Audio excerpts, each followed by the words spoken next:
বিষয়বস্তু তারাতলার গোডাউন ভেঙে পড়ার ঘটনা। কালকেও আমরা যখন হল্লাবোল করেছিলাম তখন আমরা তারাতলার এই গোডাউন ভেঙে পড়ার আপাত বিষয়গুলোকে সামনে তুলে ধরেছিলাম, কিন্তু আজকে যেহেতু ঘটনার পরে প্রায় 24 ঘন্টা কেটে গেছে, তারপরে আরও ধরে নিন প্রায় 35-40 ঘন্টার উপর সময় কেটে গেছে। উদ্ধার কাজ এখনও চলছে। মৃতের সংখ্যা কালকে যখন আমরা হল্লাবোল করেছি তখন 5 বলেছিলাম, আজকে সেই মৃতের সংখ্যাটা বেড়ে 11 জন দাঁড়িয়েছে। এখনও পর্যন্ত একাধিক আহত ব্যক্তি, শ্রমিক তারা কাজ করছিলেন, তারা হাসপাতালে তাদের চিকিৎসা চলছে, রীতিমতো অবজারভেশনে তারা রয়েছেন। তাদের মধ্যে কারোর অবস্থা অত্যন্ত সংকটজনক বলেও আমরা জানতে পাচ্ছি। এবার আজকে যেটা লেটেস্ট আপডেট হলো সেটা আপনাদেরকে একটু বলে রাখি। এবার কিন্তু আসছে হচ্ছে কোন কারণে কোল্যাপস হলো তারাতলার এই বিরাট গোডাউন, প্রায় 1200 স্কোয়ার ফিটের ওপরে একটি ছাদ ভেঙে পড়ল। এর কারণটা কি সেটা আজকে খোঁজা শুরু হলো এবং এটাই স্বাভাবিক। সেখানে 5 জনকে গ্রেপ্তার করা হলো আপাত প্রাইমা ফেসি বেসিসে। তারা হচ্ছে প্রথম অ্যাকিউজড। কারা তারা? তাদের নাম আপনাদেরকে বলে দিই। এক হচ্ছে যারাই কনস্ট্রাকশনের কাজ করছিল, অর্থাৎ অয়ন ট্রেডার্স বলে একটি কোম্পানি, তার সুপারভাইজার গুলজার হোসেন। গ্রেপ্তার করা হলো আয়রন স্ট্রাকচার ফেব্রিকেটর, অর্থাৎ যিনি এই লোহার ধাঁচা তৈরি করেছিলেন তিনি, তার নাম হচ্ছে কমল সামন্ত, তাকে গ্রেফতার করা হয়েছে। গ্রেফতার করা হলো এই জমিটি যিনি লিজ নিয়েছিলেন, অর্থাৎ বেহেরা কনস্ট্রাকশনের প্রধান শম্ভুনাথ বেহেরাকে কাল রাত 2:30 নাগাদ গ্রেপ্তার হন তিনি। গ্রেপ্তার হয়েছেন লেবার সাপ্লায়ার, যে লেবারদেরকে সাপ্লাই করত, দীপঙ্কর ভান্ডারী, এবং কেএমসির স্যাংশন প্ল্যানের একজন মিডলম্যান, তিনি হচ্ছেন আবুল হামিদ। এদেরকে গ্রেপ্তার করা হয়েছে এবং আজকে মুখ্যমন্ত্রী বিধানসভায় দাঁড়িয়ে বলেছেন কেউ ছাড় পাবেন না, এই ঘটনায় যারা জড়িত তাদেরকে গ্রেপ্তার করা হবে। এখনো পর্যন্ত সরকারি পদক্ষেপের কোনো ত্রুটি, বিচ্যুতি, গাফিলতি দেখলে নিশ্চিতভাবে তৃণমূল মুখপাত্র যারা প্যানেলে আসছেন তারা সেটাকে তুলে ধরবেন, এটা স্বাভাবিক, এবং আপনারাও আপনাদের নিজেদের চর্মচক্ষে তার বিচার বিবেচনা বিশ্লেষণ আপনারা করবেন, এটা পরিষ্কার। কিন্তু এখন সবথেকে বড় প্রশ্ন যে আমার বাড়িটা আমি যেখানে থাকি কলকাতায়, এটা সুরক্ষিত তো? এটা সঠিকভাবে প্ল্যান মাফিক করা হয়েছে তো? কারণ যারা বাড়িতে থাকেন আবাসিক তারা অত কিছু জানেন না। তারা মোটামুটিভাবে সিসি দেখেন এবং কমপ্লিশন সার্টিফিকেটের পরে সেই বাড়ি তাদের হস্তান্তর করা হয়। কোনো বাড়ি হেলে পড়েছে, কোনো বাড়ি দুলে গেছে, কোনোটা ভগ্নপ্রায় দশা, এই জায়গায় দাঁড়িয়ে সংশয় আরও বাড়বে, উৎকণ্ঠা আরও বাড়বে, এটা স্বাভাবিক। এই যে তারাতলায় যে বিরাট স্ট্রাকচার কালকে হুড়মুড়িয়ে ভেঙে পড়ল, আপনাদের মনে এখন একটাই প্রশ্ন যে বিরাট বড় স্ট্রাকচার ভাঙলো কেন? এবার আমরা সাধারণ মানুষ, লেম্যান, আমরা আপাততভাবে অনেক রকম কথা বলতে পারি এবং জানিয়ে একটা রং বাইনারি তৈরি হতে পারে, ভুল তথ্য সামনে আসতে পারে। তাই আমাদের প্রতিনিধি আজকে কথা বলেছেন কলকাতা মিউনিসিপ্যালিটিরই একজন প্ল্যানারের সঙ্গে, এবং তিনি একজন ইঞ্জিনিয়ার, তিনি সিভিল ইঞ্জিনিয়ার একজন, এবং তিনি কনস্ট্রাকশনের বিষয়টাই দেখেন।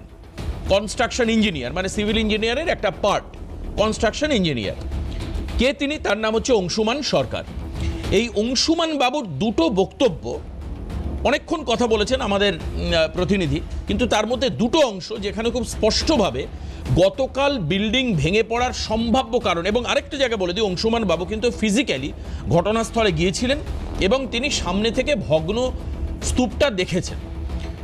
এখন আপনাদের মনে হতে পারে সামনাসামনি ভগ্ন স্তূপ দেখেই কি পুরোপুরি প্রেডিকশন করা যায়? না, যায় না, কিন্তু একটা অনুমান করা যায়। যারা এক্সপার্টিস, যারা অভিজ্ঞ সম্পন্ন, যাদের মধ্যে এই কনস্ট্রাকশন নিয়ে কাজ করার অভিজ্ঞতা আছে, তারা মোটামুটি আইডিয়া করতে পারে। কি সেই আইডিয়া?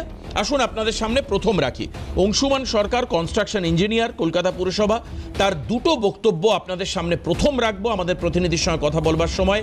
গতকালকের বিল্ডিং ভেঙে পড়ার পেছনে সম্ভাব্য সর্ববৃহৎ ইম্পর্টেন্ট যে কারণগুলো বলছেন অংশুমান সরকার আমাদের ক্যামেরায়, আসুন শুনি একবার।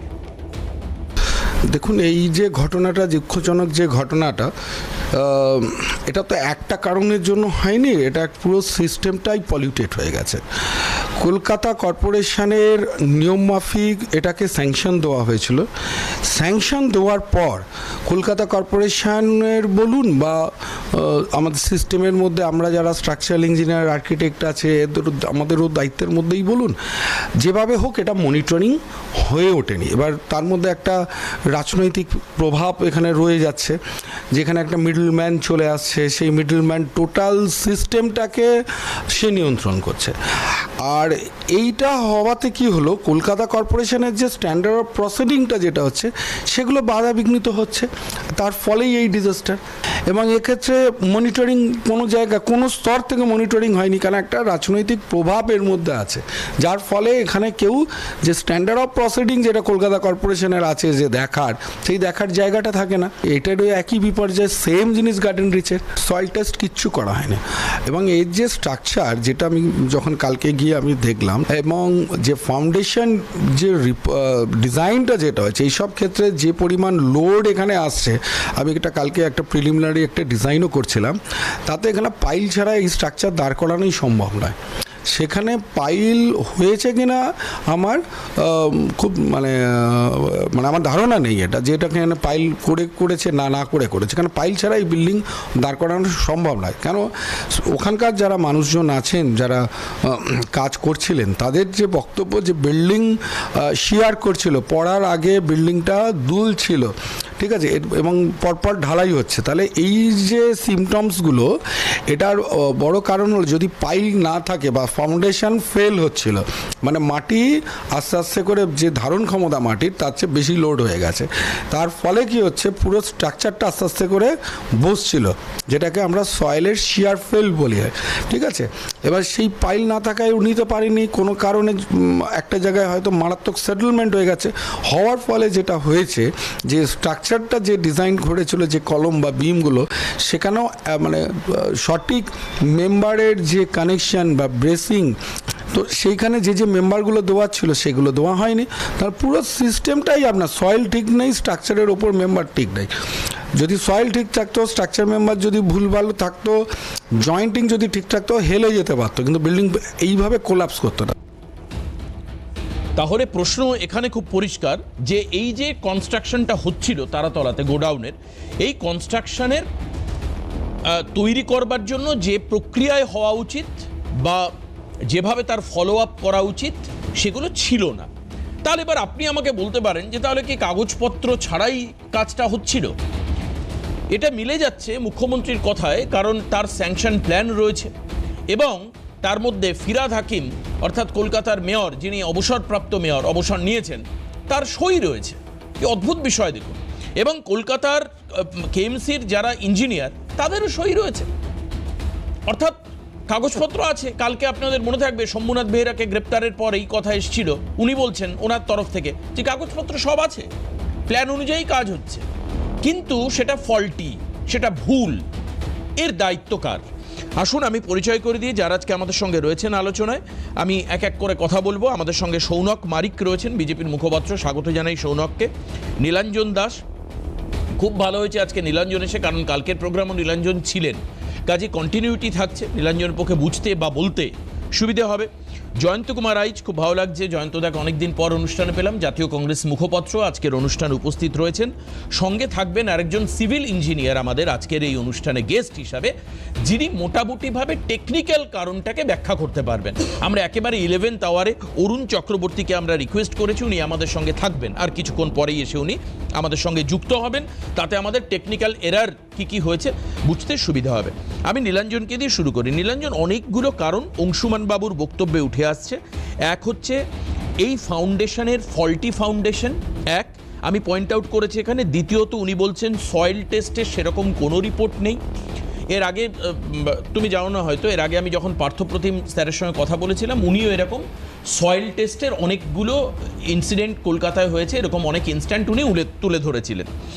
3 নম্বর, তিনি খুব গুরুত্বপূর্ণ জায়গা বলছেন, যেটা বাইটের প্রথম দিকে আছে, সেটা হচ্ছে রাজনৈতিক প্রভাব। একজন মিডল ম্যানের অনুপ্রবেশ বা প্রবেশ মাঝখানে ঘটছে, সেই মিডল ম্যান পুরোটাকে কন্ট্রোল করছে, ম্যানেজ করছে সে ম্যানেজ মাস্টার হিসাবে। দ্বিতীয়ত উনি বলছেন যে এখানে এসওপি মেনটেন করা হয়নি, সিস্টেম অফ যা প্রসিজিয়ারে করা হয় সেই প্রসিজিয়ার, হ্যাঁ স্ট্যান্ডার্ড অপারেটিং প্রসিজিয়ার এটা মেনটেন করা হয়নি, এবং মনিটরিংয়ের অভাব রয়েছে। এই সমস্ত অভিযোগ কিন্তু সরাসরি যাচ্ছে কলকাতা মিউনিসিপ্যালিটি কর্পোরেশন অর্থাৎ কেএমসির দিকে। এরপর তোমার কি বক্তব্য? একদম, আমার তো এটাই তো আমার প্রাথমিকভাবে যে কোনো মানুষ যারা আর কি একটু বোঝেন বিষয় আশয়গুলো তারাই এই একই অ্যানালিসিসই করবে। এবং এই পুরো বিষয়টার মধ্যে যেরকমটা আজকে মাননীয় মুখ্যমন্ত্রী বিধানসভায় দাঁড়িয়ে সেটা খুব গুরুত্বপূর্ণ, এটা রেকর্ডেড হয়েছে, এবং তিনি পুরো বিষয়টাকে যেরকমভাবে তুলে ধরেছেন সেখানে তিনি প্রাইমা ফেসাই তিনি বুঝতে পারছেন যে এখানে একটা রাজনৈতিক চক্র এটার মধ্যে আছে, এবং তার তার নিশানা অবশ্যই প্রাক্তন মেয়র ফিরহাদ হাকিমের দিকে। কিন্তু তিনি যখন এতটা বুঝতে পারছেন, তিনি প্রাক্তন মেয়রকে চিহ্নিত করতে পারছেন, সেখানে যেই সমস্ত ইঞ্জিনিয়ারদের সই আছে তিনি নাম করেছেন, আমিনুর শেখ, নির্মলেন্দু সর্দার, রঞ্জন দাস, এই সমস্ত ইঞ্জিনিয়ারদের নাম বলছেন, কিন্তু তাদের মধ্যে কাউকে গ্রেফতার না করে কিছু ঠিকাদারকে গ্রেফতার করছেন। এইটা করে কি পুরো কেসটাকে একটা কোল্ড স্টোরেজে ঢুকিয়ে দেওয়া নয়? এটা আমার প্রথম প্রশ্ন।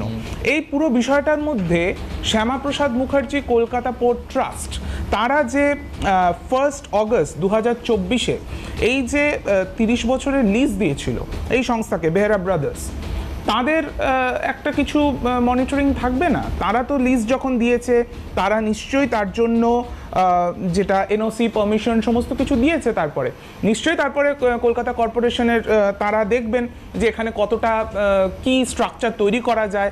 পরবর্তীকালে আবারও পারমিশন নিতে হবে যখন এখানে অকুপেন্সি স্টার্ট হবে, মানে লোকজন যখন কাজ করা শুরু করবে, এটা পুরো প্রক্রিয়া রয়েছে। তো সেই ক্ষেত্রে কলকাতা পোর্ট ট্রাস্ট তারা এই ধরনের একটা কোম্পানি, গতকাল প্রফেসর ঝন্টু বড়াই বলছিলেন যে এটা black listed company. If it is a black listed company, তাহলে কেন্দ্র সরকারের অধীনস্থ কলকাতা পোর্ট ট্রাস্ট কেন তাদেরকে এই টি ম্যানুফ্যাকচারিং কোম্পানিটা করার এই লাইসেন্সটা তারা দিল? এই প্রশ্নগুলো থাকবে। এখনো কেন ফিরহাদ হাকিম সাহেবের বিরুদ্ধে তাকে কেন এখনো অ্যারেস্ট করা হচ্ছে না? তিনি যাচ্ছেন সেখানে পরিদর্শন করতে, শুধুমাত্র তিনি এখন ভালো তৃণমূল হয়েছেন বলে, বালিশ চাটা তৃণমূল হয়েছেন বলে, তার জন্য মাননীয় মুখ্যমন্ত্রী শুধুমাত্র একটা নাম বলে দিলেন কাউকে ছাড়া হবে না। এই বড় বড় ডায়লগ শুনছি, ভাই ওয়্যার ইজ দ্য অ্যাকশন? অ্যাকশনটা কোথায়? আপনারা কার বিরুদ্ধে অ্যাকশন নিয়েছেন? কিছু ঠিকাদারদের বিরুদ্ধে অ্যাকশন নিয়েছেন, 11টা মানুষের প্রাণ চলে গেছে। সরকার না পুরো ব্যাপারটা থেকে নিজেদেরকে একটুখানি আড়াল করতে চাইছে, তাদের সমস্ত দায় ঝেড়ে ফেলার চেষ্টা করছে। সমস্ত কিছু আগের আমলে ভুল হয়েছে, আরে আগের আমলে ভুল হয়েছে যখন, আজকে যখন একটা অ্যাক্সিডেন্ট হয়েছে, এইরকম একটা ভয়াবহ ম্যাসাকার হয়েছে, সেখানে তোমাদের দায়বদ্ধতা থাকবে না? সেখানে যারা দোষী তাদেরকে তোমরা চিহ্নিত করবে না?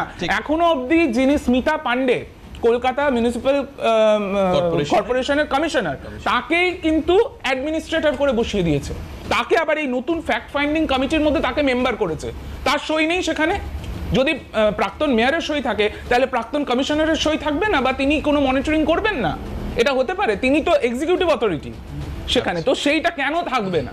এই ধরনের এখানে জবাবদিহিতা থেকে মাননীয় মুখ্যমন্ত্রী নিজেকে সরিয়ে ফেলছেন, বা তার যে রাজনৈতিক দায়বদ্ধতা, কারণ আজকে এই সমস্ত 65 জনকে বিজেপি তো তারা তো সাইড করেছে তৃণমূল থেকে, তারা আজকে ভালো তৃণমূলে গেছে। আচ্ছা বেশ, আমি তার তোমার বলা হয়েছে সমস্ত ক্ষোভ রাগ তুমি উগরে দিয়েছো। ক্ষোভ না, এগুলো মানুষের বক্তব্য তুলে ধরছে। প্রশ্ন সৌনক, সৌনকের সঙ্গে আজকে আমার প্রথম প্যানেল হচ্ছে। সৌনক, তোমায় স্বাগত জানাই। আচ্ছা, কখনো সৌনক এই যে বক্তব্যগুলো শুনতে শুনতে আমি তুমি বলে বলছি, তোমায় কিছু মনে করো না, তুমি অনেক বয়সে ছোট। শোনো, কখনো তোমার মনে হচ্ছে যে নীলাঞ্জন তোমারই একজন রাজনৈতিক সতীর্থ, মানে ও বিজেপি করে, ওর বক্তব্য শুনে এরকম তোমার মনে হচ্ছে কখনো? এটা আমার প্রথম প্রশ্ন।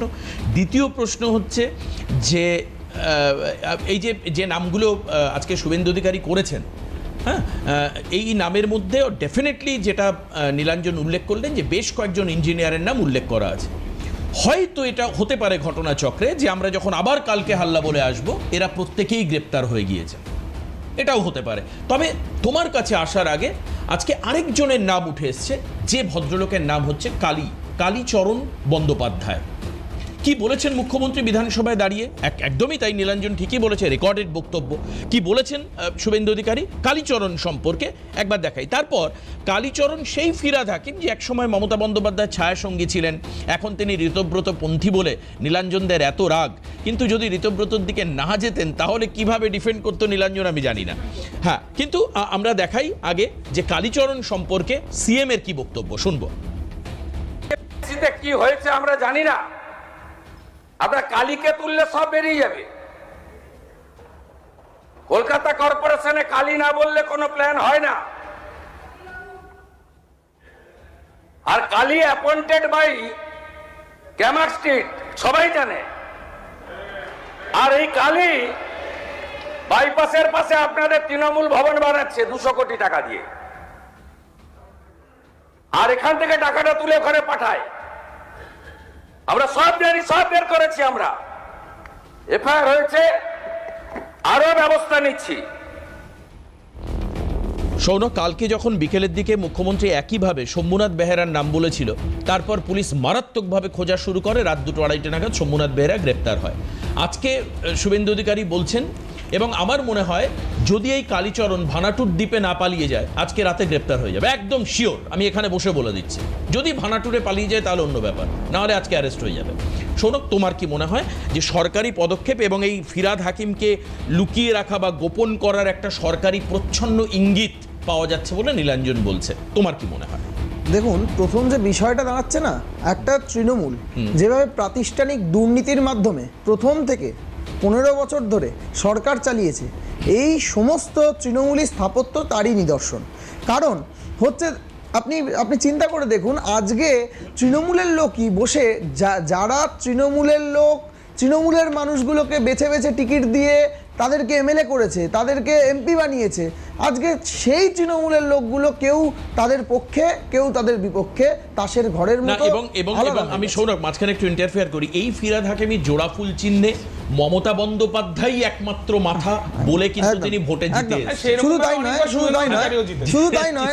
নয়, না, শুভেন্দু অধিকারী তৃণমূলের প্রতীকে দাঁড়িয়ে তৃণমূলের বিরোধিতা করেনি, বা তৃণমূলের মুখপাত্র এসে তার বিরোধিতা করেনি, কিন্তু বিষয়টা সে সব ছেড়ে, তারপর দল ছেড়ে, পদ ছেড়ে, সবকিছু ছেড়ে এসেছে।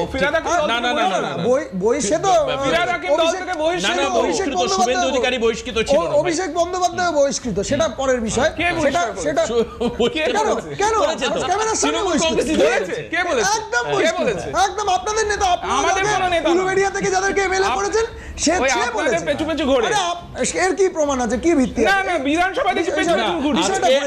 আজকে ঘটনাচক্রে কি পরিহাস, অরূপ বিশ্বাস, ফিরহাদ হাকিম, যে দুজন মমতা বন্দ্যোপাধ্যায় এদেরকে তুলে এনে জঞ্জাল থেকে জায়গা দিয়ে সমাজের পরিবেশ পরিস্থিতি নষ্ট করেছে। এই যে সমাজের কিট, আজকে তৃণমূলকেই, যারা তৃণমূলের টিকিটে জিতলো, যে থালায় খেলো সেই থালায় লাথি মারছে।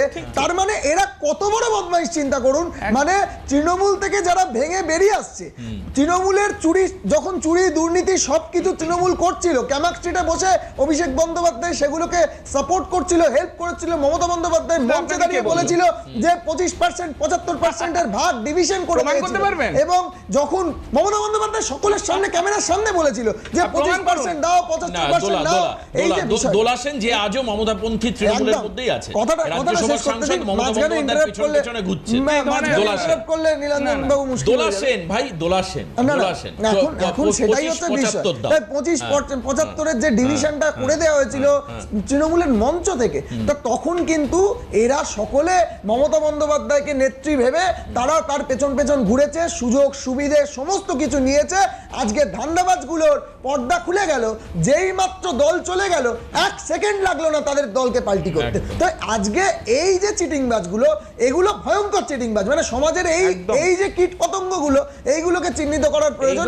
আর ফিরহাদ হাকিম একটা অত্যন্ত দুর্নীতিপরায়ণ, অত্যন্ত বাজে মানুষ। এটা আজকে আমরা বলছি, নীলাঞ্জন হয়তো আজকে আমার সঙ্গে সহমত পোষণ করছে, কিন্তু যখন তাকে টিকিট দিয়ে পোর্ট থেকে জিতিয়েছিল তখন কিন্তু নীলাঞ্জনরা তাদের হয়েই কথা মানে বলেছি। এখন নীলাঞ্জন খানিকটা বিজেপি একদম একদম, হ্যাঁ। আর না, মানে সেটা বলছি না, pro-BJP সেটা না। না না, আমি বিষয়- ধন্যবাদ জানাচ্ছি বিষয়টা আমি- বিজেপিকে যে হ্যাঁ, এই এই যে। সমস্ত না, না, মানুষদের এই ধরনের কীট পতঙ্গগুলোকে ধন্যবাদ চিনে আজকে জানাচ্ছি। ওই বালিশ তৃণমূলে মানে- বালিশ মানে- যেটা প্রক্সি বিজেপি মানে যেটা Proxy BJP যেটা মূল মমতা মুদ্রা বন্দ্যোপাধ্যায় করতে পারেনি আর কি। অবশ্যই মমতা যখন- বন্দ্যোপাধ্যায় ফেলিওর এই জায়গায় যখন শুভেন্দু আলাদা- অধিকারী তো ভালো চিনতো, তার তো এক সেকেন্ড, সতীর্থ এক ছিল, সেকেন্ড, সবাইকে একসাথে আচ্ছা, নারদায় দেখা ওকে গেছে একটু তো। শেষ করতে দেন। একসাথে নারদায় দুজনকেই দেখা গেছে। পিসার please, please, পিসার হেলানো মিনারের মতো যখন তৃণমূলী স্থাপত্যগুলো এই কলকাতা শহরে হেলে পড়ছিল, যখন আমরা বারবার এগুলোর বিরোধিতা করেছিলাম এবং এলাকায় এলাকায় সিন্ডিকেট রাজ তৃণমূল যেভাবে গড়ে তুলেছিল, শিল্প কলকারখানা না থাকার জন্য এলাকায় তৃণমূল করলে সিন্ডিকেটের সঙ্গে যুক্ত হয়ে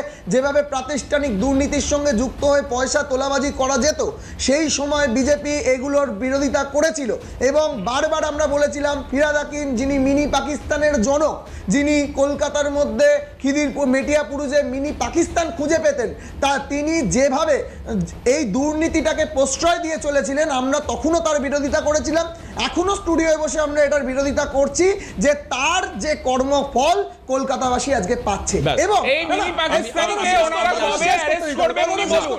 ওনার যদি উনি বলুন এই মিনি পাকিস্তানিকে কবে উনি অ্যারেস্ট করবেন। এই মিনি পাকিস্তানের জনকের প্রশ্রয়ে যখন এই সমস্ত ঘটনাগুলো ঘটছে, একটা 1.5 মাস আসা সরকার, তার আগেই এইগুলো ঘটে গেছে, কারণ এইগুলোর সমস্ত কিছু ফাইলিং তখন হয়েছিল আগের সরকারের সময় Obvious. এবং তাদের প্রধান ছিল মমতা বন্দ্যোপাধ্যায়। মমতা বন্দ্যোপাধ্যায়কে মমতা জিজ্ঞেস না বন্দ্যোপাধ্যায় করে ফাইল সই করেন এরা নাকি এক গ্লাস জল খেত না, তাই আচ্ছা। এর দায় কিন্তু মমতা বেশ। বন্দ্যোপাধ্যায়। আচ্ছা, এই যে নীলাঞ্জন শুভেন্দু অধিকারী আমলে তো এটা ভেঙে পড়েছে। আসগার হোসেন তৃণমূলের একজন কর্মী, যিনি এই সমস্ত এই শিল্পকলাটার সঙ্গে যুক্ত। আরে অর্থাৎ arrest যেটা করেন ভেঙে না পড়েছে, কেন?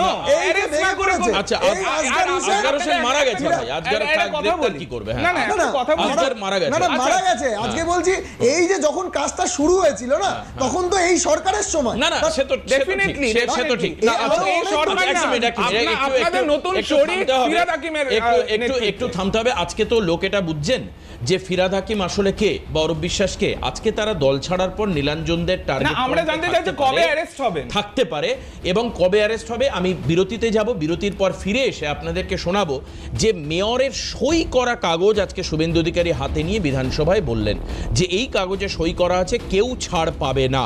আমি বিরতি নিই, বিরতির পর ফিরে এসে এই যে নীলাঞ্জনদের যে একটা সুপ্ত ইচ্ছা যে যারা দল ছেড়েছে সেই রাগে তারা সবাই গ্রেপ্তার হোক, এই ইচ্ছাটাও হয়তো পূরণ হয়ে যাবে, সময় সেটা বলবে। কিন্তু যখন মমতা বন্দ্যোপাধ্যায়ের সরকার ছিল এবং ফিরহাদ হাকিম যখন তার অত্যন্ত বিশ্বাসভাজন ডানহাত ছিলেন, তখন কিন্তু গার্ডেন রিচের ঘটনা ঘটেছিল 18th of March in the year of 2024। ঠিক তখন কিন্তু নীলাঞ্জনরা এই ধরনের কথা বলতে পারেনি। আর তখন স্থানীয় কাউন্সিলরকে কিভাবে বাঁচাচ্ছেন, অর্থাৎ সেই নীল রঙের দামি 2.5 কোটি টাকার গাড়ি নিয়ে যিনি কলকাতা কর্পোরেশনে আসতেন, সেই কাউন্সিলর কিভাবে বাঁচাচ্ছেন ফিরহাদ, সেই বাইটটাও কিছুক্ষণ আগে আমার প্রডিউসার রিনান্দ্রেই কেটে রেখেছে। আমি সেটাও শোনাবো আপনাদেরকে। আসুন একটা ছোট্ট বিরতি নিয়ে ফিরে আসছি, সঙ্গে থাকুন। আমরা এটা নিয়ে রাজনীতি করব না, কিন্তু কি করেছেন আপনারা? একটাকেও তো ছাড়ার কোনো সিন নেই। আপনার প্রাক্তন মেয়রের সই আছে এতে, কাউকে ছাড়া হবে না। আপনার ইঞ্জিনিয়ার যাদের নাম আছে, it is found that Sri Aminur Sheikh, Sub Assistant Engineer, Sri Nirmalendu Sardar, Assistant Engineer, Sri Ranjan Das, Executive Engineer, has not discharged their duties and responsibilities in respect of the instate premises. আমরা পুরো fact finding বের করেছি, কোনো ছাড়াছাড়ির scene নেই। কিন্তু প্রশ্ন এই যে এটা শুনে নীলাঞ্জন একটা স্বস্তির নিঃশ্বাস ফেললো, খানিকটা হাসলো খুব মিষ্টিভাবে যে কাউকে ছাড়াছাড়ির ঘটনা নেই। এখন যত তাড়াতাড়ি হোক ফিরহাদকে গ্রেপ্তার করা দরকার, এটা হচ্ছে নীলাঞ্জনদের প্রত্যাশা। একবার ভেবে দেখুন, কালীঘাট তৃণমূল চাইছে যে ফিরহাদ হাকিম গ্রেপ্তার হোক, কালীঘাট তৃণমূল চাইছে অরূপ বিশ্বাস গ্রেপ্তার হোক, কালীঘাট তৃণমূল চাইছে তপন দত্ত হত্যাকাণ্ডে অরূপ রায় গ্রেপ্তার হোক। মানে দেখুন কোন জায়গাটা এখন, ভাবনাটা কি, সময় বলে দেয় সব কিছু। তবে এই যে কালীর সঙ্গে ক্যামাক্সের, কালীকে আপনি ফিরহাদ হাকিমকে বলতে পারেন গ্রেপ্তার হোক, কালীকেও নীলাঞ্জন বলবেন গ্রেপ্তার হোক, কিন্তু কালীর সঙ্গে যে ক্যামাক স্ট্রিটের সম্পর্ক আর ক্যামাক স্ট্রিটের যে মহারাজ তিনি গ্রেপ্তার হন এটা নীলাঞ্জন বলতে পারবে না। যে কালীর সঙ্গে যদি সম্পর্ক প্রমাণিত হয় ক্যামাক স্ট্রিটের, তাহলে ক্যামাক স্ট্রিটের ওই ভদ্রলোকও গ্রেপ্তার হন, কিছুতেই পারবেন। আমি দায়িত্ব নিয়ে লিখে দিচ্ছি, দায়িত্ব নিয়ে এখানে লিখে দিচ্ছি যে কালীঘাটের সেনাপতি মানে ক্যামাক স্ট্রিটের সেনাপতি গ্রেপ্তার হোক, এটা নীলাঞ্জন বলতে পারবে না। কালীর সঙ্গে সম্পর্ক কি সত্যি ক্যামাক স্ট্রিট অব্দি আছে? জয়ন্তদা, আপনার সঙ্গে বলি, এবং পড়াশুনোর সুবাদে আপনি একজন ইঞ্জিনিয়ার, যদিও আপনার স্ট্রিম সিভিল না হলেও কম বেশি এই কনস্ট্রাকশন সম্পর্কে বা এই যে স্ট্রাকচারাল ইঞ্জিনিয়ারিং যেটাকে বলা হচ্ছে, কি কি ফল্টি জায়গা ছিল এখানে মনে হচ্ছে আপনার, এবং কালীর সঙ্গে ক্যামাক স্ট্রিটের সত্যি কি সম্পর্ক থাকতে পারে, আপনাদের কি মনে হয়? দেবাশিসদা, শুভ সন্ধ্যা। কিন্তু সন্ধ্যাটা একদমই শুভ নয়, কারণ গতকাল থেকে আমরা যে পরিস্থিতি লক্ষ্য করছি সেটা একেবারেই অনভিপ্রেত। 11 জনের প্রাণ চলে গেছে, এই প্রাণগুলো ফিরে আসবে না। এবার আসি মূল বিষয়। কলকাতা কর্পোরেশনে যখন কোনো বিল্ডিং প্ল্যান স্যাংশনের জন্য যখন সাবমিট করা হয়, তার দুটো অংশ থাকে, একটা হচ্ছে টেকনিক্যাল অংশ, একটা হচ্ছে কমার্শিয়াল অংশ। অ্যাবভ দ্য টেবিল হচ্ছে টেকনিক্যাল অংশ, মানে যেটা হচ্ছে over the table, under the table হচ্ছে কমার্শিয়াল অংশ। এবার আপনার হয়তো প্রশ্ন থাকবে যে আন্ডার দ্য টেবিল কমার্শিয়াল অংশের মানেটা কি? মানেটা হচ্ছে আপনি যখন একটা প্ল্যান স্যাংশনের জন্য আপনি যেখানে এই স্ট্রাকচারটা প্রস্তাব করছেন, মানে প্রপোজাল দিচ্ছেন, তো সেই প্ল্যানটা ড্র করে হচ্ছে একজন এলবিএস। এলবিএস হচ্ছে কলকাতা কর্পোরেশনের যে এনলিস্টেড লাইসেন্স বিল্ডিং সার্ভেয়ার থাকে। এরা মেনলি আপনার ডিপ্লোমা ইঞ্জিনিয়ারই হয়ে থাকেন, কিছু কিছু ক্ষেত্রে ডিগ্রি ইঞ্জিনিয়ারও থাকেন। আর সেটা আবার একটা সার্টেন লিমিট আছে। ধরে নিন আপনার 15.5 মিটার্স অবধি হচ্ছে এলবিএস ক্লাস 1 আপনার স্যাংশনের জন্য জমা করতে পারে। কিন্তু সেটা যদি 15.5 মিটার্স অ্যাবভ হয়ে যায় স্ট্রাকচারের হাইটটা, তখন ওখানে কিন্তু এনলিস্টেড একজন স্ট্রাকচারাল ইঞ্জিনিয়ারের সই লাগে। আপনি মোটামুটি আমাকে মিটার হিসাবে বলছেন, তলা হিসাবে বলুন তাহলে মোটামুটি 4 তলার উপরে, মানে 4 তলার G+4 এর উপরে। হ্যাঁ হ্যাঁ হ্যাঁ। আচ্ছা, তো এবার সেখানে একজন তখন স্ট্রাকচারাল ইঞ্জিনিয়ারের সই বাধ্যতামূলক, এবং এলবিএস এরও সই থাকবে। এবার এই টেকনিক্যাল বিষয়, এটা হচ্ছে মানে প্রথম শর্ত টেকনিক্যালের। এবার যখন এই প্ল্যানটা যখন সাবমিট করা হয়, তখন যেই কলকাতা কর্পোরেশনের যেই ওয়ার্ডে এইটা প্রপোজালটা দেওয়া হচ্ছে কনস্ট্রাকশনে, সেই ওয়ার্ডের একজন সাব অ্যাসিস্ট্যান্ট ইঞ্জিনিয়ার থাকেন, যিনি হচ্ছেন কলকাতা কর্পোরেশনের কর্মচারী, এমপ্লয়ি। এই সাব অ্যাসিস্ট্যান্ট মানে প্ল্যানটা যখন জমা হয়, তখন এক্সিকিউটিভ ইঞ্জিনিয়ার সেই ওয়ার্ডের সাব অ্যাসিস্ট্যান্ট ইঞ্জিনিয়ারের কাছে পাঠিয়ে দেয় থ্রু অ্যাসিস্ট্যান্ট ইঞ্জিনিয়ার। আচ্ছা, সাব অ্যাসিস্ট্যান্ট ইঞ্জিনিয়ারের দায়িত্ব হচ্ছে প্ল্যানটাকে স্টাডি করবেন, স্টাডি করে উনি ইন্সপেকশনে যাবেন, ইন্সপেকশনে গিয়ে ওখানে দেখবেন। আচ্ছা, এবার এখানে এই 15.5 মিটার্সের ওপরে যদি হয়, সেখানে আরেকটা শর্ত আছে কলকাতা কর্পোরেশনের, যে একজন জিওটেকনিক্যাল ইঞ্জিনিয়ার, এনলিস্টেড জিওটেকনিক্যাল ইঞ্জিনিয়ারেরও সই লাগে বা তার একটা রিপোর্ট লাগে, মানে তার কাছ থেকে সয়েল টেস্টিং এর জন্য। Exactly, you are right. তো তার জন্য লাগবে এনলিস্টেড জিওটেকনিক্যাল ইঞ্জিনিয়ার, সেটা কিন্তু এনলিস্টেড স্ট্রাকচারাল ইঞ্জিনিয়ার কোনদিন সার্টিফাই করতে পারবে না। তো এরকম ধরনের যেখানে এই কলকাতা পোর্ট ট্রাস্টের জমির ওপর যেখানে কোনো কনস্ট্রাকশন হচ্ছে, এবং সেটা হচ্ছে কলকাতা কর্পোরেশনের 80 নম্বর ওয়ার্ড, যার কাউন্সিলর হচ্ছেন আনোয়ার খান, দোদন্দ প্রতাপ আনোয়ার খান।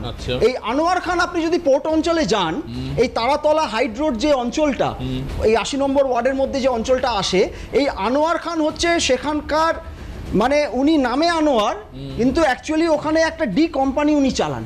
আচ্ছা, এবং এই ডি কোম্পানি বলতে আমি কি বোঝাতে চাইছি সেটা আজকে সকলের কাছে সকলেই বুঝতে পারছেন যারা টিভির পর্দায় দেখছেন, কারণ ডি কোম্পানির কি কাজকর্ম সকলেই অবহিত, বাংলার মানুষ এবং ভারতবর্ষের মানুষ। তো এই সাব অ্যাসিস্ট্যান্ট ইঞ্জিনিয়ারের দায়িত্ব হচ্ছে যে যেই রিপোর্ট এসছে, যে প্ল্যানটা এসছে, সেখানে গিয়ে স্পটে গিয়ে ভেরিফিকেশন করা, ইন্সপেকশন করা যে এগুলো ঠিকঠাক আছে কিনা, এবং সেটা তিনি তার রিপোর্ট দিয়ে এটাকে তার অ্যাসিস্ট্যান্ট ইঞ্জিনিয়ারের কাছে পেশ করবেন। এবার ব্যাপারটা হচ্ছে, ম্যাক্সিমাম ক্ষেত্রে দেখা যায় এই ধরনের কাজের ক্ষেত্রে কর্পোরেশন একটা প্র্যাকটিস চলে আসছে, এলবিএসরাই মিডলম্যানের কাজ করে।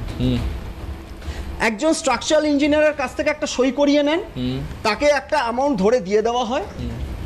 সিমিলারলি একজন জিওটেকনিক্যাল ইঞ্জিনিয়ারের কাছ থেকে একটা সার্টিফিকেট নিয়ে নেওয়া হয়, তাকে একটা অ্যামাউন্ট ধরে দিয়ে দেওয়া, মানে তার এটা হচ্ছে তার অনোরিয়াম, তার সাম্মানিক, তার সাম্মানিক তাকে দিয়ে দেওয়া হলো। এবার যিনি জিওটেকনিক্যাল ইঞ্জিনিয়ার এনলিস্টেড তিনি হয়তো সয়েলটা আদৌ টেস্টই করেননি, তিনি হয়তো জানেনই না যে ওই সয়েলের কি প্রকৃতি, আচ্ছা, তার কি নেচার। এই ক্ষেত্রে কি পলিটিক্যাল ইন্টারফারেন্স থাকে? এখানে পলিটিক্যাল ইন্টারফিয়ারেন্সটা এখনো আসে না। পলিটিক্যাল ইন্টারফিয়ারেন্সটা আসে এলবিএস যখন এবার প্ল্যানটা সাবমিট করলো এবং মানে কোনো ক্ষেত্রে এসএই গিয়ে যদি মানে ভুলক্রমে বা কালক্রমে সেখানে যদি বেশ একজন শক্তপোক্ত এসএই থাকে সাব অ্যাসিস্ট্যান্ট ইঞ্জিনিয়ার, তিনি গিয়ে যদি ভেরিফিকেশন করলেন, ইন্সপেকশন করে যদি দেখলেন যে না এখানে কিছু গোড়ায় গলদ আছে, তখন এলবিএস কে ডেকে বলবে দাদা এখানে গোড়ায় গলদ আছে, আপনি এটাকে এবার মিট আপ করুন। আচ্ছা, এই মিট আপের জায়গায় চলে আসছে আমি যেটা বললাম যে কমার্শিয়াল পার্টটা, যেটা হচ্ছে আন্ডার দ্য টেবিল। তখন এই রফাতে এবার চলে আসে, কারণ এসএই কিন্তু ওটাকে পুরো অ্যাসিস্ট্যান্ট ইঞ্জিনিয়ারের কাছে ঠেলে দেয়। এবার অ্যাসিস্ট্যান্ট ইঞ্জিনিয়ার হচ্ছেন connector between executive engineer and SAE. Assistant engineer এবার এলবিএস এর সঙ্গে বসলেন, বসে বললেন যে হ্যাঁ তোমার তো এখানে এই ব্যাপারে এই গন্ডগোল আছে, তাহলে এবার তুমি কিভাবে কি এটাকে মিনিমাইজ করবে বা সাবসিডাইজ করবে তুমি এবার বলো।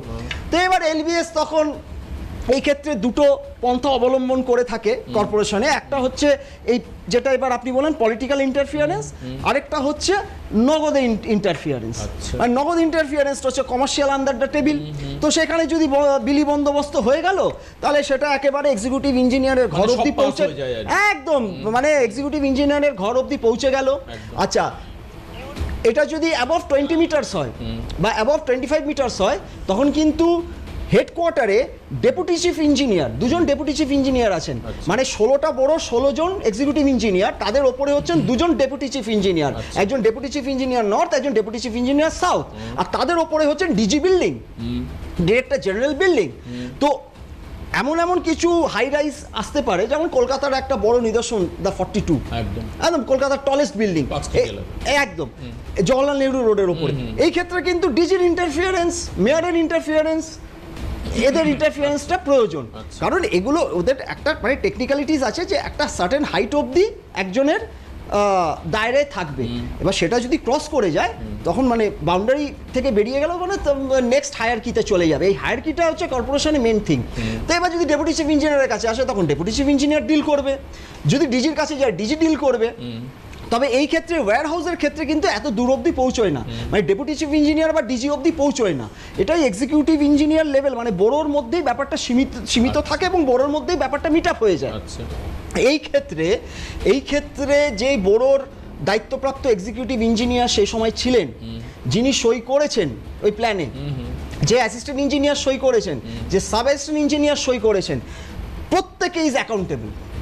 এই প্রত্যেকটি কর্পোরেশনের এই প্রত্যেকটি কর্মচারী, প্রত্যেকটি এমপ্লয়ি, তারা দায়িত্ব নিয়ে তারা অ্যাকাউন্টেবল। কারণ কালকে যখন মাননীয় মুখ্যমন্ত্রী বললেন যে এই প্ল্যানটা হচ্ছে ফল্টি প্ল্যান এবং কর্পোরেশনের দায়িত্বপ্রাপ্ত ইঞ্জিনিয়াররা এই প্ল্যানটা দেখে বলছেন যে প্ল্যানটা ফল্টি, এখানে জয়ন্ত একটা প্রশ্ন উঠছে যে একাধিক লোককে গ্রেপ্তার করা হয়েছে যারা এই সমস্ত ঠিকাদার সংস্থার সঙ্গে, নীলাঞ্জন যেটা তুলল, ঠিকাদারের সঙ্গে তার কোনো সম্পর্ক নেই। এবং আজকে নীলাঞ্জন বলছে যে তাহলে এইসব ইঞ্জিনিয়ার মানে যাদের আপনি বিভিন্ন স্ট্রাকচারাল ডিপার্টমেন্টের কথা বললেন, এরা কেন গ্রেপ্তার নয়, কেন ফিরহাদ হাকিম গ্রেপ্তার নয়, অথবা এদের তো কালকেই এদেরকে সাসপেন্ড করে শোকজ করা উচিত ছিল at the very beginning। কালকেই মাননীয় পুরো কমিশনার শ্রীমতী স্মিতা পান্ডে, যিনি এখন অ্যাডমিনিস্ট্রেটরও বটে, তার সঙ্গে সঙ্গে এই এক্সিকিউটিভ ইঞ্জিনিয়ার, অ্যাসিস্ট্যান্ট ইঞ্জিনিয়ার তৎকালীন যখন এইটা স্যাংশন হয়েছে যেই ডেটে, সেই ডেটের যারা সই করেছিলেন তারা এখন হয়তো সেই বোরোতে থাকতে পারেন বা অন্য কোনো বোরোতে ট্রান্সফার হয়ে যেতে পারেন, কিন্তু তাদেরকে কি মনে হয় নামগুলো তো সামনে এসছে, আজকে মুখ্যমন্ত্রী বলছেন আজ হয়তো তাদের গ্রেফতার করা হতে পারে। গ্রেফতার করার আগে গতকাল তাদেরকে সাসপেন্ড করে সঙ্গে সঙ্গে শোকজ করা উচিত ছিল, যখন চিফ মিনিস্টার অন ক্যামেরা বলছেন যে পুরসভার দায়িত্বপ্রাপ্ত ইঞ্জিনিয়াররা আমাকে বলেছেন এটা ফল্টি, এই প্ল্যানটা হচ্ছে ফল্টি, মানে যে স্ট্রাকচারাল ডায়াগ্রামটা যেটা করে দেওয়া হয়েছে, যেটা এটাকে কর্পোরেশনের ভাষায় বলা হয় ডিস্কেচ, এটাকে ডিস্কেচ বলা হয়, এই ডিস্কেচের একটা নাম্বার পড়ে। তো এই ডিস্কেচটা যদি ফল্টি হয় তাহলে এই ডিস্কেচের নাম্বারের এগেইনস্টে যে ফাইলটা রেজ করা আছে সেই ফাইলটা বের করে দেখা হোক যে সেখানে এসএই এর কি রিপোর্ট ছিল, সেখানে এসএই এর কি রিপোর্ট ছিল, অ্যাসিস্ট্যান্ট ইঞ্জিনিয়ারের কি রিপোর্ট ছিল, এক্সিকিউটিভ ইঞ্জিনিয়ারের কি অবজারভেশন ছিল। সেই অবজারভেশনগুলোতে যদি ফল্টি লেখা থাকে সেই সময়, তাহলে কেন এই কনস্ট্রাকশন হচ্ছিল। তাহলে কেন এইভাবে কনস্ট্রাকশনটা হচ্ছিল, এবং এই কনস্ট্রাকশনের দায় কিন্তু কর্পোরেশনের ওপর পড়ে, কারণ এসএই কেন সেখানে গিয়ে তদন্ত করেননি বা ইন্সপেকশন, রেগুলার ইন্সপেকশন করেননি, এটা গেল 2 নম্বর। 3 নম্বর মোস্ট ইম্পর্টেন্ট, 3 নম্বর হচ্ছে এই ধরনের ওয়্যার হাউস কনস্ট্রাকশনের ক্ষেত্রে কেওইপিটির কিছু এসওপি থাকে, স্ট্যান্ডার্ড অপারেটিং প্রসিজিয়ার থাকে। কারণ কেওপিটি কলকাতা পোর্ট ট্রাস্ট যখন তার জমি যখন কাউকে লিজ দিচ্ছে, কলকাতা পোর্ট ট্রাস্ট সেই জমির মালিক, কলকাতা পোর্ট ট্রাস্ট যাকে লিজ দিচ্ছে সেই লেসিকে বলে দেবে যে তুমি কি ধরনের কনস্ট্রাকশন এখানে করতে পারো, কিভাবে করতে পারো, কতটা হাইট অবধি করতে পারো, তার কিন্তু নির্দিষ্ট কিছু এসওপি আছে, তার নির্দিষ্ট কিছু গাইডলাইন আছে, ওই ডেকোরাম মেনে চলতে হবে, একদম চলতেই হবে, এটা মাস্ট। তো এখানে দেখতে হবে যে সেই কেওপিটির রুলসটাকে ভায়োলেট করা হয়েছে কিনা, যদি ভায়োলেশন হয়ে থাকে তাহলে কার মদতে সে ভায়োলেশনটা হলো, সেটা কি আনোয়ার খানের মদতে সে ভায়োলেশনটা হলো, কাউন্সিলর যিনি ছিলেন, নাকি সেটা কলকাতা পুরসভার তৎকালীন মেয়র ফিরহাদ হাকিমের বদান্যতায় সে ভায়োলেশনটা হলো, নাকি ফিরহাদ হাকিমের যিনি ওএসডি মানে officer on special duty mister Kalicharan Bandyopadhyay, আপনি যদি কর্পোরেশনে গিয়ে থাকেন, আপনাদের যারা আপনারা তো মিডিয়াতে রয়েছেন, আপনাদের রিপোর্টার্সরা তো বিভিন্ন চ্যানেল রিপোর্টার্সরা বিবৃতিতে যায়। কালীচরণই একটা বিরতির পরে সে জাস্ট জয়ন্তদা আপনার থেকে শুনছি। আচ্ছা, এবার আরেকটা টেকনিক্যাল ব্যাপারটা আছে, বিরতি নিতে হবে। আর এই মুহূর্তে আমি পরিচয় করে দেবো অরুণ চক্রবর্তী, সিভিল ইঞ্জিনিয়ার, তিনি আমার সঙ্গে উপস্থিত রয়েছেন। অরুণ, আপনাকে একটু অপেক্ষা করতে বলবো, বিরতির পর ফিরে আপনার কাছে যাব। তার আগে জয়ন্তদা জাস্ট ছোট করে কালীচরণ এবং ক্যামাক স্ট্রিটের সম্পর্ক নিয়ে বলবেন। ফিরে আসছি দ্রুত, সঙ্গে থাকুন। ফিরে আসলাম আবার। প্রাক্তন পূর্বতন ডিন সোমনাথ ঘোষ আমাদের সঙ্গে রয়েছেন, আমি আপনাকে স্বাগত জানাচ্ছি আজকের অনুষ্ঠানে। জয়ন্তদা, আপনার কাছে আসলাম আবার। এই কালীচরণ বন্দ্যোপাধ্যায়ের নাম আসছে এবং তার সঙ্গে ক্যামাক স্ট্রিট তত্ত্ব জড়িয়ে যাচ্ছে, যেখানে অবশ্যই নীলাঞ্জনরা খানিকটা ভয় পাচ্ছে যে এর সঙ্গে অভিষেক বন্দ্যোপাধ্যায়ের কোনো যোগ নেই। তো আজকে তো মুখ্যমন্ত্রী যেরকম ইঙ্গিত দিচ্ছেন তাই, যে ক্যামাক স্ট্রিটের সঙ্গে কালীচরণের যোগ আছে। এটা নিয়ে বলতে হবে। Kalicharan is deployed by Camac street, উনি বলছেন। এটা আমি অ্যানসার করব। হ্যাঁ, জয়ন্তদা। শ্রী কালীচরণ বন্দ্যোপাধ্যায়, যাকে কর্পোরেশনের হেড অফিসের অলিন্দে যে কোনো বারান্দার কোনায় কোনায় গেলে আপনি শুনতে পারতেন, এখন আর পারবেন না, কালিদা, যে কোনো ডিপার্টমেন্ট, ওয়াটার ওয়ার্কস হোক, SWM হোক, বিল্ডিং ডিপার্টমেন্ট হোক, অ্যাসেসমেন্ট হোক, সব ডিপার্টমেন্টে একটাই নাম, কালিদা কালিদা কালিদা। আমরা দেখাচ্ছি উনি ঠিক তো, আপনি হ্যাঁ হ্যাঁ হ্যাঁ হ্যাঁ, কালিদার নামটা খালি একো হচ্ছে, কালিদা। এই কালিদার ব্যাপারটা হচ্ছে, ইনি হচ্ছেন OSD, actually officer on special duty, কিন্তু ইনি ছিলেন de facto mayor of Kolkata municipal corporation. আচ্ছা, একদম ডিফ্যাক্টো মেয়র। এটা নিশ্চিন্তে আপনি মানে কর্পোরেশনের যে কোনো মানে ক্লাস 4 স্টাফ থেকে নিয়ে একেবারে ডিজি লেভেল অবধি যাকে প্রশ্ন করবেন, কোনো ডিজি যদি মেয়রের সঙ্গে তার প্রয়োজন হয় দেখা করার প্রশাসনিক কাজকর্মের জন্য, মেয়রের সঙ্গে দেখা করার কোনো প্রয়োজন ছিল না। ডিজিরা যদি কালীবাবুর সঙ্গে দেখা করে নিতেন, কালীবাবুকে যদি ব্রিফ করে দিতেন, কালীবাবু তাদেরকে যা ইনস্ট্রাকশন দিয়ে দিতেন সেটাই ফলো আপ হবে। এখানে মেয়রের সঙ্গে দেখা করার কোনো প্রয়োজন নেই, কিন্তু প্রশাসনিক প্রধান হচ্ছেন মেয়র, এবং প্রশাসনিক আরেকজন প্রধান হচ্ছেন কলকাতার মিউনিসিপ্যাল কমিশনার। আর municipal commissioner being an IAS officer, ওখানে একজন আইএস অফিসারই থাকে আর একজন মিউনিসিপ্যাল সেক্রেটারি থাকে, যিনি থাকেন WBCS এক্সিকিউটিভ ক্যাডারে। কিন্তু এনারা প্র্যাকটিক্যালি আগে আমরা দেখতাম যে এই দুজন, যাদের প্রশাসনিক দায়িত্বটা মেয়রের থেকে কোনো অংশে কম নয়, বরং কোথাও কোথাও মিউনিসিপ্যাল কমিশনারের দায়িত্ব মেয়রের থেকেও বেশি, তারা সেখানে কাঠের পুতুলের মতো বসে থাকতেন। এবং কালীবাবু, ইনি এই 5 নম্বর SN ব্যানার্জি রোড, কলকাতা 13, কলকাতা কর্পোরেশনের হেড অফিসের ঠিকানা, এটা যেন হচ্ছে তার পৈতৃক জমিদারি, সম্পত্তি না, পৈতৃক জমিদারি।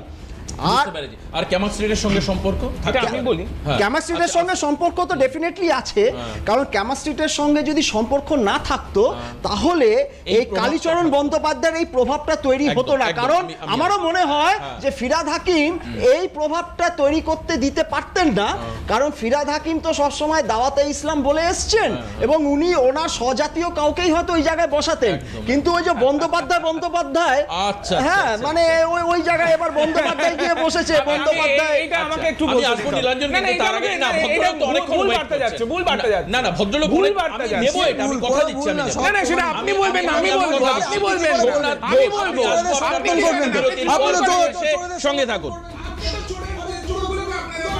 সঙ্গে থাকুন প্লিজ প্লিজ। এক মিনিট একটা বিরতির পর ফিরছি, সঙ্গে থাকুন। সোমনাথ বাবু, আপনার থেকে আমি জানতে চাইবো, এই যে কনস্ট্রাকশন যেটা ভেঙে পড়েছে তার গঠনতন্ত্র নিয়ে আজকে প্রশ্ন উঠছে, আপনার কি মনে হয়? প্রথম কথা হচ্ছে যে আমি যেটুকু টিভিতে দেখেছি হ্যাঁ। তাতে আমার মনে হয়েছে যে স্ট্রাকচারাল ডিজাইন ঠিক ছিল না। আচ্ছা, তাছাড়া যেভাবে মানে স্ল্যাবটা কাস্টিং করা হচ্ছিল, একটা হ্যাঁ। টিনের শিট, তার উপরে একটা রিইনফোর্সমেন্টের জাস্ট গ্রিড দিয়ে তারপর ঢালাই করে দেওয়া হচ্ছে। হুম। গুণগত মান আমি এখানে আলোচনা করলাম না। না, গুণগত মানটা বোঝা সম্ভব নয়, কিন্তু যে ফ্রেমিংটা কিন্তু- ছবিতে দেখা যাচ্ছে সেটা দেখে কি মনে হচ্ছে? এটা থেকে যেটা মনে হচ্ছে যে এই ধরনের কনস্ট্রাকশন ঠিক ঠিক মতো হাতে পড়েনি আর কি। হুম, মানে স্ট্রাকচার ইঞ্জিনিয়ার যেভাবে তার সাজেশনগুলো দেওয়া উচিত ছিল হুম, বা ফেলিওরের প্যাটার্ন থেকে বোঝা যাচ্ছে যে বেসিক্যালি জয়েন্ট ফেলিওর হচ্ছে। জয়েন্ট ফেলিয়ার বলছেন? জয়েন্ট ফেলিওর মানে কিরকম সেটা?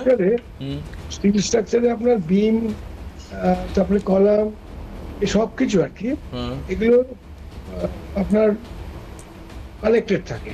সেটা হয় ওয়েল্ডেড জয়েন্ট হয় বা বোল্টেড হয়, বা যেটা মানে মনে করে তারা করে। হুম, এবারে এখানে আপনি দেখবেন, একটু খেয়াল করে দেখবেন যে জয়েন্ট গুলো থেকে বোল্ট গুলো বেরিয়ে চলে এসছে। আচ্ছা, তার মানে জয়েন্টটা আগে কোলাপস করেছে, হুম, এবার ন্যাচারালি জয়েন্টটা কোলাপস করার ফলে লোড ডিস্ট্রিবিউশনটা কমপ্লিটলি পাল্টে গেছে, হুম, এবং পাল্টে যাওয়ার ফলে অটোমেটিক্যালি সেটা অন্যান্য যে কলাম সেগুলোর উপরে গিয়ে পড়েছে, হুম, বেড়ে গেছে আর কি। এবং তখন কি হচ্ছে, মানে জাস্ট আপনার সিকোয়েন্সিয়াল ফেলিওর হয়ে গেছে। মানে একটা ফেল করেছে, তারপর আরেকটা যেমন তারের ঘরের মতো হয় হুম, সেরকম ফেলগুলো করেছে। হুম, আপনি দেখবেন, যদি আপনার ছবিটাকে আপনি দেখুন, হুম। যে একদম বাঁ দিকে একটা কলাম আছে। ছবিটা যাচ্ছে স্ক্রিনে আপনার পাশেই, আপনার যেখানে ছবি হ্যাঁ, দেখা যাচ্ছে তার ওই পাশে। আমি যেটা দেখাচ্ছি, হুম, মানে তার বাঁ দিকেরটা যদি দেখান, হ্যাঁ, হ্যাঁ, বাঁ দিকে দেখুন, ডান দিকে আপনার বিমটা বেঁকে পড়ে গেছে, হ্যাঁ, আর কলামটা সোজা দাঁড়িয়ে আছে। হুম, মাঝখানেরটা দেখুন, দুটো কলামই সোজা আছে, হ্যাঁ, কিন্তু আপনার বিমটা দেখুন বেঁকে গেছে। হ্যাঁ, হ্যাঁ, হ্যাঁ, এবারে দেখবেন আরেকটা বে আছে বাঁ দিকে, হ্যাঁ, হ্যাঁ, হ্যাঁ, সেটা নেই হুম, এখানে। তার মানে হুম, আপনার মানে ওই প্রথমে যেটা হয়েছে, কলামটা আর বিমটা মানে জয়েন্টটা, হুম। সেটা ফেল করেছে, হুম, এবং সেটা ফেল করার পরে তো পুরোপুরি লোড ট্রান্সফার পাল্টে গেছে। হুম, পাল্টে যাওয়ার পরে তারপরে পরপর একটার পর একটা সিকোয়েন্সিয়াল ফেলিওর হচ্ছে। এটা হচ্ছে ফেলিওরটা। কিন্তু হ্যাঁ, এর ভিতরে কলাম আছে কিনা আদৌ আমি জানি না, হুম, বা এই যে কলামগুলো দেখা যাচ্ছে হুম, তার দেখবেন মাঝখানে, আমি দেখেছি এই বেটার মাঝখানে একটা কলাম ছিল, সেটা অনেক সময় একদম এন্ডে থাকে, হুম, কিন্তু ভিতরে যদি কলাম না থাকে হুম, তাহলে ব্যাপারটা আরো একটু মানে জটিল হলো আর কি। আচ্ছা, তাছাড়া বেশ। আপনি দেখুন ওই এটা দেখুন, হুম, ছাদটা দেখুন, হ্যাঁ, দেখুন টিনের শীট দিয়েছে, হ্যাঁ, টিনের শীট দিয়ে, হুম। তারপরে আমি আগে দেখেছি ওপরে আপনার লোহার একটা জালি দিয়ে দিয়েছে, হুম, দিয়ে একটা ধরুন 2.5 ইঞ্চি কি 3 ইঞ্চি একটা ঢালাই করে দিয়েছে। হ্যাঁ, তো অটোমেটিক্যালি এটা মোটেই একটা মানে ঠিক মতন পদ্ধতি নয়। হ্যাঁ, হ্যাঁ, সেটা তো গেল ত্রুটি, মানে যিনি করেছেন তার ত্রুটি। হুম, আর এই যে স্ট্রাকচারাল ডিজাইন যেটা হয়েছে, হুম, এটারও তো জয়েন্টটাকে ঠিক মতো করে থাকলে তো সমস্যা হওয়ার কথাই ছিল না। একদম। আর আপনি বলছেন যে কাঁচা লোক কাজটা করেছে। সৌনক, মানে এর সঙ্গে ক্যামাক স্ট্রিটের যোগ আসছে এবং এই কালীচরণের অন্তর্ভুক্তি আসছে, এবং খুব স্বাভাবিক, ক্যামাক স্ট্রিট মানে অভিষেক বন্দ্যোপাধ্যায়ের টাকা খাওয়ার গল্পটাও আসছে। দেখুন এগুলো- তৃণমূলের কর্মফলে আজকে আসছি সময় পেলে আবার আসবো আপনার তৃণমূলের এই কর্মফলে শহরে আজ হাহাকার চলছে, মানে এই যে কান্নার শব্দ শোনা যাচ্ছে না, এটা তো তৃণমূলের কর্মফল, এটা তো প্রাতিষ্ঠানিক দুর্নীতির একটা বিষয়। আজকে রাজাবাজার, খিদিরপুর, পার্ক সার্কাস এইসব জায়গায় আপনি চলে যান 59 নম্বর ওয়ার্ড জলি বসুর জায়গায় দাঁড়াপাড়া, সেখানে গায়ে গায়ে লাগোয়া বড় বড় বিল্ডিং উঠে গেছে, কোনো প্ল্যান ছাড়া, কোনো প্ল্যান নেই। আজকে যখন শহরে বুলডোজার চলছে, যখন এই আগের সরকার যে ভুলগুলো করেছে সেগুলোকে ভাঙা হচ্ছে, তখন বিরোধীরাই কিন্তু কেস করে সেই বিল্ডিং ভাঙাগুলো আটকে দিচ্ছে। হয়তো কষ্ট হবে যে বাড়িটা পয়সা জমিয়ে কিনেছে, ফ্ল্যাট কিনেছে একটা ইললিগাল ফ্ল্যাটে, সেইখানে যে ফ্ল্যাট কিনে পয়সা জমিয়ে ফ্ল্যাট কিনেছে, তো তার হয়তো কষ্ট হবে, কিন্তু তারা যখন মারা যাবে বাড়ি ভেঙে পড়বে, তার দায়টা কিন্তু বেশি, এবং তার দায়টা কিন্তু বিজেপির ঘাড়ে দেওয়া হবে। বিরোধীরাই সেই দায় বিজেপির ঘাড়ে ঠেলে দেবে। বললেই আমি বলছি আমরা যেমন রিজার্ভ ব্যাংকের কথা বলি, না, সেটা আমাকে টাকার বলতে কথা দিন। বললেই অভিষেক না, বন্দ্যোপাধ্যায়। আপনি অনেকক্ষণ ধরে বলছেন, আপনি এই প্রশ্নটা সবাইকে করলেন, এবার ফ্যাক্টটা শুনুন। খুব ছোট করে বল। একদমই ছোট্ট করে এক লাইনেই বলবো যে অভিষেক বন্দ্যোপাধ্যায়ের সাথে তো এই ভদ্রলোকের কোনো সম্পর্কই নেই। ভদ্রলোক, সরি, ঠিক আছে, বরঞ্চ আমি পুরো ডেট দিয়ে বলতে পারবো আপনাকে, অভিষেক বন্দ্যোপাধ্যায়ের অফিস থেকে এই লোকটির বিরুদ্ধে 2024 সালে শেক্সপিয়ার সরণি থানায় কমপ্লেন করা হয়েছিল যে অভিষেক বন্দ্যোপাধ্যায়ের নাম করে এই লোকটা তোলাবাজি করছে। এর জন্য দাঁড়ান না, আমি বলছি তো, এর বিরুদ্ধে এবি অফিস থেকে কমপ্লেন করা হয়েছিল। তো এবং সেই সময় এটা কিন্তু তাও তিনি ওএসডি তখন ওরা ক্ষমতায় মানে বললেই তো সরিয়ে দিতে পারত। কেন কমপ্লেন করলেন? শুধু কমপ্লেন করলেন কেন? কোনটা ঢাকা দেওয়ার জন্য? কি ঢাকা দেওয়ার জন্য কমপ্লেন করেছিলেন? শুধুমাত্র সমস্ত জালিয়াতি, আবার তখন এটা কোনো জালিয়াতি ছিল যেটাকে ঢাকা দেওয়ার জন্য, দায়ভার ঝেড়ে ফেলার জন্য এটা কমপ্লেন করে দিয়েছে। পুলিশ তখন আপনাদের ছিল, পুলিশ তখন আপনাদের ছিল, কেন অ্যারেস্ট হয়নি? স্মিতা পান্ডেকে অ্যারেস্ট করছেন না কেন? পুলিশ তো তখন আপনাদের ছিল, তখন কেন অ্যারেস্ট করেন? আপনাদের পুরো তৃণমূলটা চোর প্রমাণিত, পুরোটাই দুর্নীতি, পুরোটাই আজকে যেতে যেতে এক মিনিট আপনাদের মনে থাকবে সবার, আপনাদের সবার মনে থাকবে 2024 সালে একটা মিনিট কিভাবে শোনো তোমার জন্য একটা ভালো জিনিস, কিভাবে 2000